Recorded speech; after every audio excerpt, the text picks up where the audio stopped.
Other Components, Introduction and Overview. The learning objectives for this section are to have an overview of the other components available.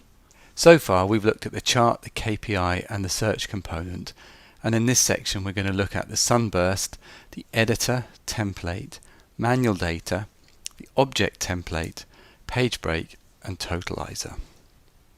The other components that can be added to a page look like this, plus we'll look at some of the others shortly.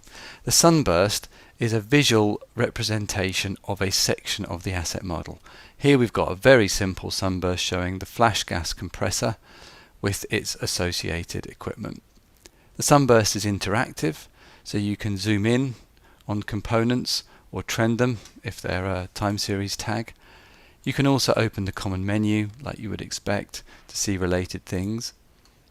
There's controls to allow you to show if any of the items have active alerts, if they're part of a barrier, if there's any active work orders, notifications, and you can color them by status to see if any have an issue. This item here is a totalizer. It's a very accurate way of getting a single value total for a tag. It adds up the raw data between 2 points.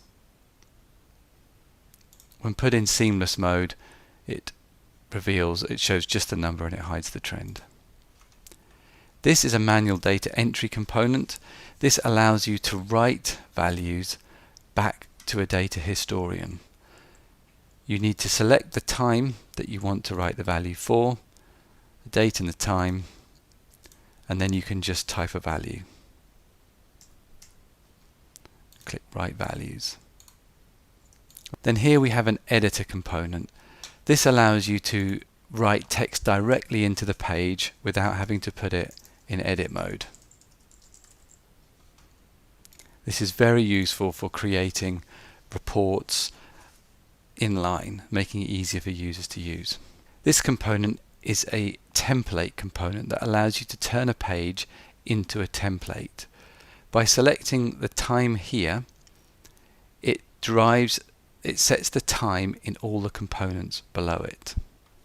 So for example, if I was to choose a previous day, it will update all the components to that point in time. Also down here is a page break component. The page break is a hidden component really that allows you to set the pagination if the report's printed. There's nothing fancy to it other than the fact that it allows you to make things print neatly. You can see in this example we've also used the editor component to make some inline text editors for this particular report to make it easy.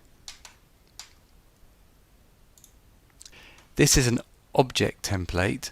This allows you to drive the values on a page based on a selected object from the data model. You connect it to objects of a certain type. Here we've chosen compressors, and it lists all the types of object within the model that match that type and the filter you've set. And then by selecting one, it updates the content based on the connected information if there happens to be something there. That concludes the end of this section.